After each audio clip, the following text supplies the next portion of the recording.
Así como la tecnología nos ha llevado a nuevas realidades muy positivas, avances que hasta hace pocos años eran impensables, desde la inteligencia artificial, desde unos desarrollos que hoy llevan a la humanidad a unos límites que no se hubieran soñado, por supuesto con unos riesgos. También la tecnología abre unas ventanas gigantescas, como lo hemos venido escuchando, frente a la posibilidad de que los datos de millones de personas, el funcionamiento incluso de estados completos, de empresas privadas de gran tamaño y de mediano tamaño y pequeñas también, se vean afectadas por ataques cibernéticos. Si todo está en línea, si todo está en la nube, si todo está digitalizado y si todos estamos interconectados, ese riesgo de seguridad existe. Y como lo escuchamos, lo hemos visto en Colombia en estos últimos días. Apenas estamos saliendo del ciberataque que afectó a más de 40 entidades del Estado colombiano, a un número que no se conoce con precisión, de empresas privadas que tuvieron un ataque del tipo ransomware. Y queremos hablar con calma de esos desafíos que ahora representan en seguridad para el manejo de la tecnología, ahora que todos estamos avanzando de una forma tan acelerada hacia esas plataformas. Por eso en el radar hoy hemos invitado a una charla con uno de los expertos en ese tema para que nos explique de qué se tratan esos ataques y, muy importante, saber cómo evitarlos, saber cómo actuar. Estos ciberpiratas muchas veces lo que quieren es dinero, dinero en criptomonedas, dinero en la dark web, en muchos otros términos que seguramente, si usted no conoce, entenderá después de esta conversación con Hermes Romero. Él es director para Centro, Suramérica y el Caribe de Tenable, ingeniero electrónico con más de 20 años de experiencia. Ha trabajado en grandes compañías tecnológicas como IBM, Cisco y Unisys, entre otras. Hola Hermes, bienvenido a Blue Radio. Muchas gracias por estar con nosotros en el radar. Muchas gracias, Ricardo. Buenos días. Un saludo para ti y para todos tus auditores. ¿Por qué pareciera que ahora se sienten y se ven con más frecuencia estos ciberataques como el que sufrieron entidades del Estado colombiano, como le hemos dicho, más de 40, incluyendo toda la rama judicial, incluyendo varias entidades muy importantes del sistema de salud para los colombianos? Bueno, yo diría primero que todo, Ricardo, porque sucede más a menudo, ¿no? Entonces, estamos viendo un incremento exponencial de la cantidad de ataques de tipo ransomware. El impacto también está siendo mucho mayor, el alcance de estos ataques está siendo mayor. Dependiendo de los países, hay ciertas regulaciones también que están obligando a las empresas a transparentar este tipo de ataques. Eso era algo que antes o en algunos países todavía no sucede. Y bueno, por último, el dinamismo de las noticias, redes sociales y de este tipo de información que hoy día se riega más fácilmente de lo que ocurría antes. Pero te diría que como principal razón es que hay un incremento exponencial en el número de ataques de este tipo. ¿Y a qué obedece ese aumento exponencial en el número de ataques, Hermes? El dinero sigue siendo el principal objetivo en este tipo de ataques. Básicamente sacar una recompensa económica que, de acuerdo a los datos, de acuerdo a la entidad que sea afectada, pues eso varía en millones de dólares, ¿no? Entonces, estamos viendo que ese es el principal objetivo hoy en día. Se ven objetivos a veces políticos, a veces de ciberguerras y cosas así, pero en este caso particular es dinero, definitivamente. ¿Quiénes son los responsables? ¿Cuál es el perfil de los ciberpiratas? De esos que van por plata, porque otra cosa es de quienes van por información o tienen motivaciones políticas. ¿Cuál es el perfil de esos ciberpiratas que van por dinero en esos ataques? Sí, bueno, mira, es gente que tal vez uno conoce, ¿no? Del día a día en la calle, como alguna vez comentamos, ya no son estas personas pelo largo, vestidas de negro, que no veían el sol, como ocurría hace algunos años. Hoy día son ingenieros eh, como cualquier otra persona, muy jóvenes, muy jóvenes. En el caso particular de este ataque que tú mencionabas en Colombia, es un grupo relativamente joven, formado hace poco, y que ellos se catalogan como white hackers, ¿no? Como de guante blanco. cuyo objetivo no es destruir, sino como tratar de demostrar las fallas que tienen los sistemas. Sí. Pero bueno, en el camino también piden una recompensa no menor, ¿no? ¿Cómo se identifica quiénes son los responsables del ciberataque en Colombia? Eh, Traquearlo, ¿no? Poder rastrearlo. Generalmente, después de que se hace un ataque de este tipo, donde hay una recompensa de por medio, pues obviamente ellos tienen que dar su información, ¿no? De contacto para poder pagar ese rescate o lo que sea. Y en este caso, de lo que se sabe es que es un grupo llamado Ransom House, ¿no? Que, como te decía, es un grupo nuevo de chicos muy jóvenes y obviamente muy talentosos y a esta altura con muchos fondos disponibles, ¿no? Para hacer toda esta investigación y desarrollo de técnicas de ataque y herramientas de ataque. ¿Qué significa que sean hackers o piratas de guante blanco, Hermes? ¿Eso qué características les entrega a ellos? Sí, hacker, esto es una buena discusión. Hacker normalmente no se está asociando a alguien malicioso, por decirlo de alguna forma, y no es justo, ¿no? Un ¿Es hacker cierto? simplemente es una persona que trata tratando de buscar fallas de seguridad eh, en los sistemas y con diferentes técnicas y cosas así. Así que su principal objetivo obviamente es buscarlas. Y Puede ser evitarlas. para solucionar, claro, puede ser para solucionarlas y evitarlas en una empresa como un consultor independiente o como un empleado de alguna empresa, o puede ser que, bueno, se vaya al lado oscuro de la fuerza y ya lo haga netamente por beneficios económicos, ¿no? Entonces, como te decía, los montos de dinero que hoy día están manejando estos grupos son demasiado grandes, muy tentadores y nunca les va a faltar Sí. talento para generar estos ataques. Sí, permítame, le insisto, Hermes. Si ellos se catalogan de guante blanco, quiere decir que no van a cometer, obviamente están cometiendo un delito al penetrar redes como la de IFX en el caso de Colombia y otros países.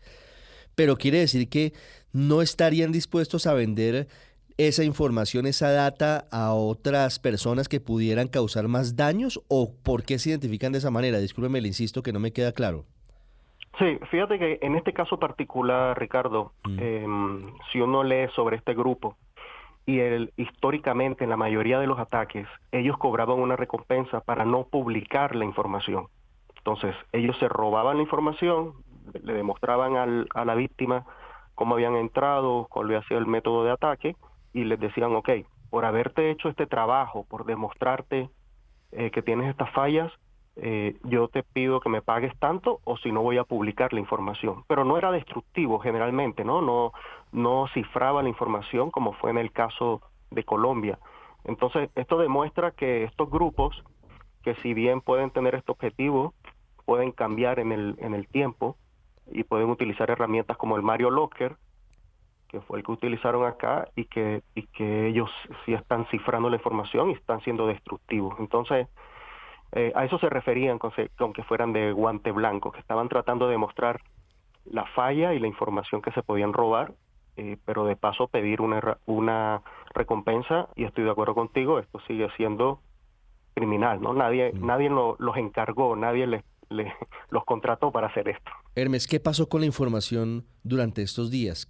Más de una semana, apenas se está recuperando. Ya vamos en más del 91%, pero todavía falta un fragmento. ¿Qué pasó durante estos días? ¿Qué pasa con esa información que ellos logran tener? Eh, Eso es algo que no hay datos concretos sobre esto, por lo menos que se tengan públicamente acceso, Ricardo. Yo, del modus operandi de estos grupos, podría decir que esa información está en sus manos, ¿no? Eh, eh, Hay dos tipos de ataque de ransomware, como te explicaba. Uno puede ser que los datos hayan quedado localmente en las entidades y simplemente los cifran, Mm, o que se hayan llevado los datos. Eso va a depender de cuánto tiempo estuvieron ellos planeando este ataque, cuánto tiempo pudieron estar en IFX, en este caso, sacando información, etcétera, etcétera. mm. Eh, si ellos tienen esa información actualmente y, y tampoco se sabe, pero supongamos que no pagaron el rescate, esta información se puede hacer pública. sin ninguna duda, ya lo han hecho anteriormente.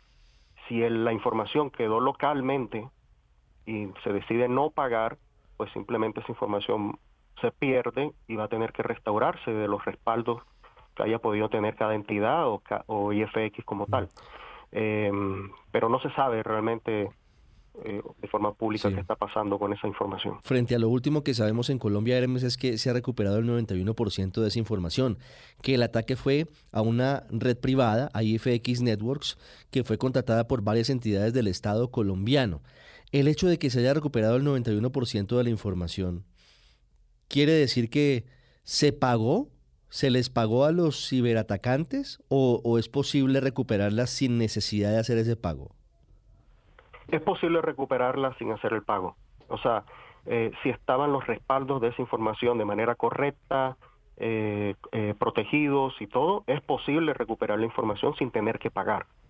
Ahora, si el ataque fue, como generalmente pasa, muy sofisticado, esos respaldos también son víctimas del ataque y también son cifrados, con lo cual la única opción que te queda es pagar. Eh, Acá desconozco, como te contaba, si se pagó o no se pagó y cómo se restauró esta información, cuál fue la fuente de la restauración. Sí. Hermes, para finalizar, este es un mundo maravilloso. Tiene muchas dudas y muchas preguntas y muchos aprendizajes. Sé que es imposible evitar un ciberataque como estos, pero ¿cuáles son las buenas prácticas que debería tener una empresa, un estado, una persona para minimizar los riesgos? Una muy buena discusión, Ricardo, porque como bien tú dices, el objetivo hoy día no es evitar que sufras un ataque como este, ¿no? Porque como se dice, es cuestión de tiempo simplemente que te pase, o es cuestión de que tú te vuelvas un interés para alguien o para un grupo, ¿no? Entonces las recomendaciones hoy día van más allá, es de cómo tú te podrías recuperar. Entonces, que tengas un plan, primero que todo, bueno, poder identificar dónde está la información sensible para ti. Si es una entidad de salud que maneja las fichas médicas de los usuarios o de la población, tiene que saber que esa es la información más importante, tiene que ver cómo está cuidada, qué tan expuesta está hacia un posible ataque y cómo la podría recuperar en caso que haya un incidente fatal, ¿no? Esa es como la primera parte. Una vez uno lo identifica, tienes que medir el nivel de exposición o la gestión de exposición de esa data, como decía, y luego comenzar a ponerle algunas capas de protección. Pero de nuevo, siempre con la filosofía de poder identificar los activos, poder gestionar la exposición y poder tener un plan de recuperación apropiado. Porque, como te decía, esto nos va a pasar tarde o temprano a todos y Sí. esto va a seguir siendo noticia de día a día, este tipo de ataques. Hermes, en los casos de microempresas o en el caso de las personas, ¿cuáles son las medidas que se deberían tomar para evitar que, pues al final, muchos o pocos datos son los datos de la pequeña empresa o los datos de la persona? Imagínese usted y quedar en manos de piratas informáticos es muy delicado. ¿Qué se debe hacer y qué no se debe hacer para justificar justamente, precisamente esa seguridad?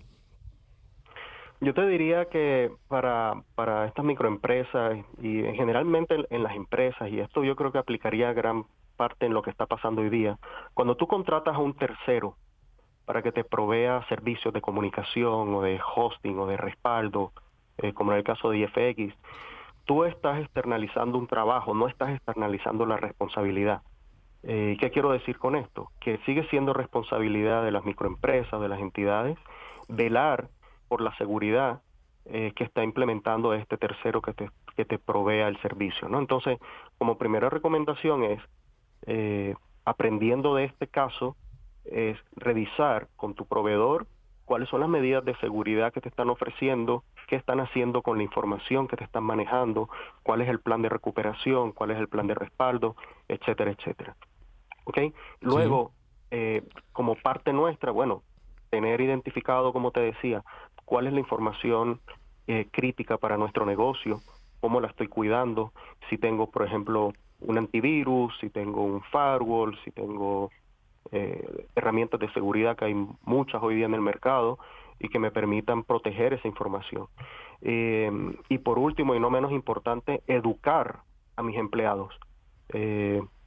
Gran parte de estos ataques, hay una estadística muy impresionante que habla que de los últimos 10 ataques, 6 han sido por ransomware. Y el ransomware muchas veces entra por el correo electrónico o por archivos que abren nuestros empleados. Entonces, unas campañas de educación a los empleados que les enseñe de no abrir este tipo de archivos, las amenazas que están dando vueltas, los posibles riesgos que hay al hacerlo, también yo te diría que sería la mejor inversión que podrían hacer las empresas. Porque un usuario o un empleado que abra un archivo de esto tira a la basura cualquier medida de seguridad, soluciones de seguridad o dispositivos de seguridad que tú tengas implementado. Sí, siempre existe ese riesgo, esa puerta por la que podrían entrar los ciberatacantes al hogar, a la empresa, incluso al Estado, como ha ocurrido con los servicios de IFX Networks, que proveen no solamente a muchas entidades del gobierno y del Estado colombiano, sino también de otros países, y también en Colombia a varias empresas privadas. Hermes Romero ha estado con nosotros. Muchas gracias por enseñarnos esto sobre los ciberataques y la manera de prevenirlos. Muy amable. Muchas gracias, Ricardo. Un saludo para todos.